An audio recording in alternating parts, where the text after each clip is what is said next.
I mean, there's nothing in the Constitution that says that you are a citizen when you are born. It's an interpretation of the 14th Amendment, whether your parents are subject to the laws of a sovereign separate state other than the United States. And I think you could make an argument here that they are, because when they fly in to have children, have a baby, China is one of those few nations that doesn't allow dual citizenship. They're not dual citizens.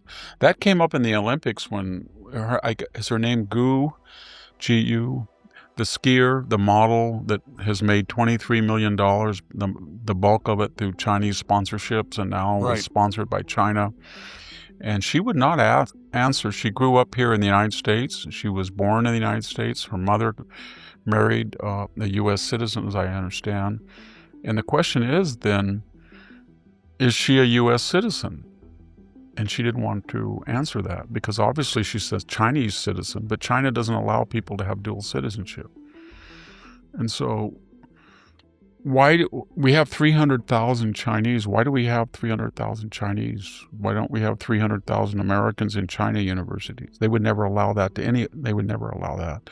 Do you think, if you just reverse the situation and say, China found 2 biolabs by American entrepreneurs that had vials of deadly viruses, one in Wuhan, one in Shanghai, and they had ties to the Trump administration. Well, they would execute them. Oh, wow.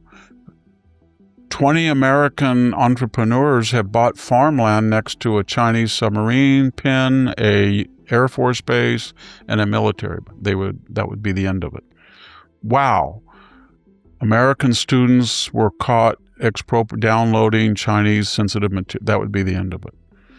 And so until we have a reciprocal foreign policy with them, and I don't understand why Trump wants 600,000 Chinese students. If it was me, I would not have 7. I mean, why are we paying all this money to American universities, especially the elite, billions of dollars in federal support, especially for science, when 60% or 70% of the engineering PhDs, computer or mechanical or any type of engineering, are not Americans, and most of them are Chinese. So we are training the elite of China, and what are they doing? Well, they're ripping us off. They're running surpluses. They're trying to take over Taiwan. They're not our friends. Until we make that clear, and they're building 2 new nuclear bombs a month. They got a long way to go to catch up with us, but it's scary, and we have to have reciprocity with them. If we don't, we're doomed. And that's pretty direct. And well, I think we profound. are doomed because they've got 1.4 billion people, and they don't like that. They're not Taiwanese. They're communist China. It's not a government that's an ally of ours. Yeah. And they're very adept. They're absolutely brilliant. When the COVID crisis came, nobody could fly out of Wuhan to any city in China, but you could go to JFK, you could go to SFO, you could go to LAX for 10 days all over Europe, spreading the virus. If anybody objected to that, they were racist. They said, this is like the yellow peril. This is like what you did to the other Asians during World War II. This is. Their only problem was that we had a special relationship from China as being a non-imperial power. We were missionaries, but we didn't do what the Europeans did. And so they always had this nice relationship with us, which we don't enjoy anymore after the communist revolution of 46, 7, 8, 9. So I don't know. I think it's a very dangerous precedent. I don't know the degree of covering up, whether they had to edit Biden because of age-related dementia or edit her because of innate dementia, or alcohol or whatever it is. There's something wrong with her because she can't use normal syntax, and she goes on to these riffs, existential riffs about being and not being and the burden of time, and she plugs them in anywhere. But I think you once said that she has a vocabulary of probably about 500 I words. said that on Fox News. I got a lot of criticism, but that was generous. The thing about her is that she got to remember that she was picked for two reasons. Two reasons. In the hysteria following the death of George Floyd, Representative Clyburn, who had won South Carolina, went to Biden and said, "You wouldn't be nominated. You were done. You didn't win New Hampshire. You did not win Iowa. And I promised you that we delivered the Nevada caucuses, but I told you that I can deliver the black vote in South Carolina, which was about 40% of the primary vote. But as a requirement, you were supposed to defer to me and the hard left wing. Now, you did the hard left wing ideologically. You're going to open the border, you're going to have the Green New Deal, but you haven't done it for me yet, and I want a black woman." And he said yes. He said just a black candidate, but it was a black woman for vice president. And then they looked around and they thought, wow, there's the election denial of Stacey Abrams. There's Maxine Waters. Which black woman has national? Susan Rice, who lied 4 or 5 times about Benghazi, lied about WMD in Syria, lied about, she was in that infamous Obama, give me the CIA analysis that I want.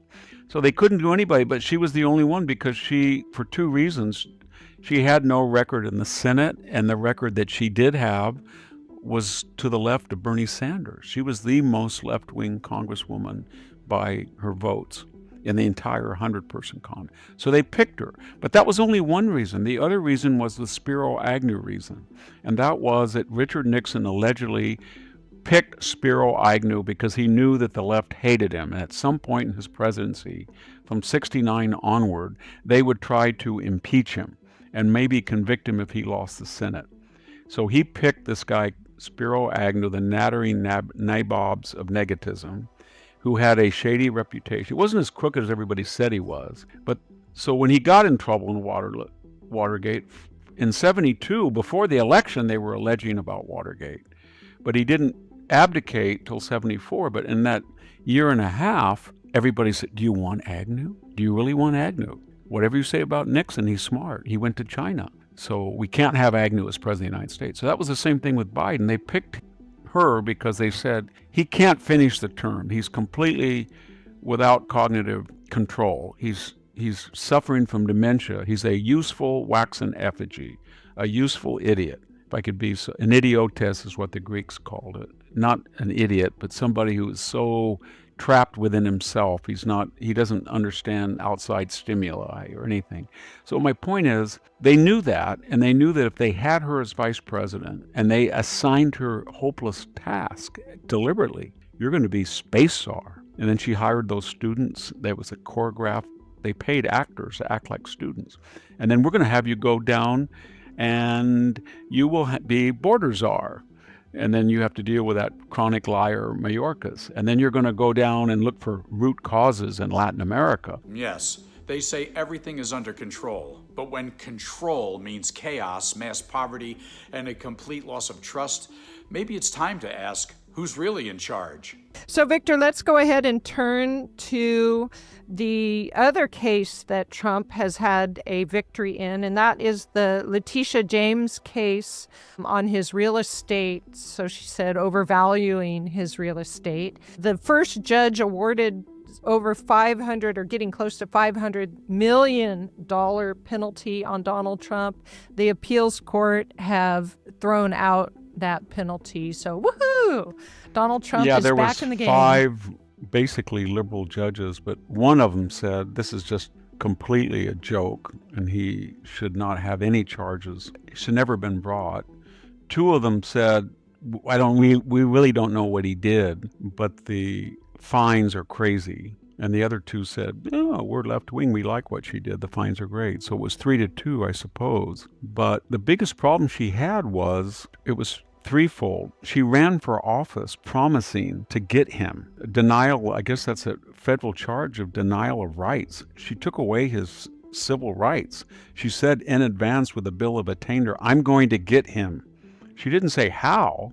She just said, I'm going to prosecute him and I'm going to put him in jail. That's what she ran on. And so it was this Lativia Berea, I have the man, just give me the charges. It was predetermined. And that really hurt her. The second thing was no one could ever figure out who was victimized. Deutsche Bank said, oh yeah, we had $100 million of loans with him. It was great.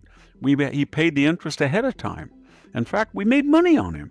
And they said, well, did you know that he overvalued his... No, we looked at his collateral. We know better than you do. And they wouldn't even let that evidence in. They had outside appraisers who said... And then Mar-a-Lago, she said, was worth $17 or $18 million. But as people pointed out, vacant lots not far from Mar-a-Lago, with only one side on the ocean, not two on waterways, were going vacant for $40, $50, $80 million.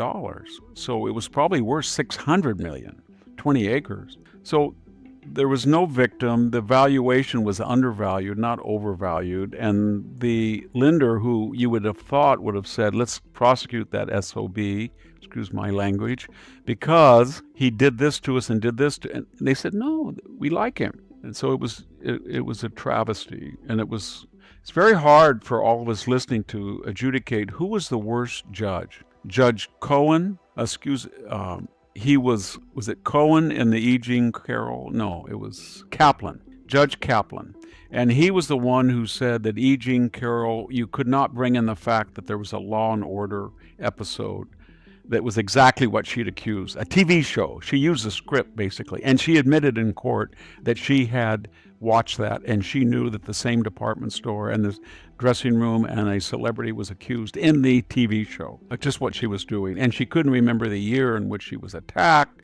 And she said that her favorite show in the meantime was The Apprentice. And for almost 30 years, she didn't complain. And she would have never been able to bring the charges, except the New York legislature passed a special bill of attainder directed at Trump and said, for 1 year, you can have no statute of limitations on accusations of sexual assault. So if the whole case already looked like a parody, though with no real victim, a judge ignoring evidence, and a plaintiff borrowing her storylines from a TV script, and then what came next only pushed the farce further. So that judge, and then he was judge, jury, and executioner in a way that he fined Trump $83 million.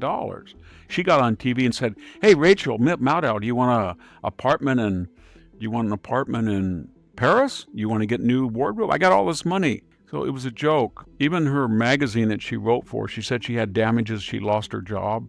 They said, no, there's not really a market for an 80-year-old woman who writes about sex. Sorry, that's not why we fired her. And then, so that judge was, and then we had Judge Engoron. He was the Letitia James judge. He was the one that dreamed up this $400 million fine plus 9% interest. And she ran on the idea that she was going to get him, just like E. Jean Carroll told everybody she was going to get Donald Trump. She wrote a book about men she'd slept with, and she said she was going to get them. And then Reid Hoffman paid that, and Judge Kaplan. And then Letitia James ran, as I said, I'm going to go get him on this real estate deal. So that was the second one. And Judge Engoron fined Trump, and he put a gag order on him. Every time Trump said, you are biased, you are rolling, you're a Democrat, so was Kaplan. No matter. And then there was a third judge, and that was Mershon, and that was the Alvin Bragg. He was a Democrat. He'd given to the Democrats. His daughter made a fortune, $80 million in new business as a Democratic consultant, advertising that her dad was going after Trump. He didn't disqualify. He put a gag order on Trump, and then Alvin Bragg, basically, he said, well, it's a federal offense, and the feds for 7 years haven't done anything about the 2015 gag order on, not gag order, but non-disclosure was a gag on Stormy Daniels. She got paid, $130 or something thousand not to talk about it. And they said, well, why didn't the feds say that was a campaign expense that they didn't report? And they said, because anybody who's a public figure, or whether he's running for office or not, and some stripper comes up and says, or nudist porn star says, you had sex with me, I'm going to go tell everybody. It's perfectly legal to say, if you don't tell anybody, I'll give you this money. And it's not a campaign expense, and that's why the feds didn't charge it. So Bragg comes along and says, wow, I need help. I don't know what I'm doing. Hey, Biden, Remember Coangelo in the DOJ? He helped Letitia James. He tutored her. Then he went to work for Garland. He's your number 3 guy. Can he quit and come back and help me? Because I need to find out how I charge this guy with a federal crime when I'm a local prosecutor. That right there tells you everything. They had to bend the rules, pull in people from Washington just to invent a federal case where none existed. It wasn't justice. It was coordination. And they did. So that was, and then we had Jack Smith, and I'm going to get him on insurrection. Nobody's ever been charged in 100 years on it. And finally he got them on, 4 counts of January 6th. Oh, he was trying to interfere with an election. Oh, he was trying to conspire to interfere with an election. Oh, he was trying to racketeer to stop an election. Who was the judge in that case? It was a Florida judge. It was a Trump appointee, the only one. And she was wonderful. And she reined him in and said, you're not...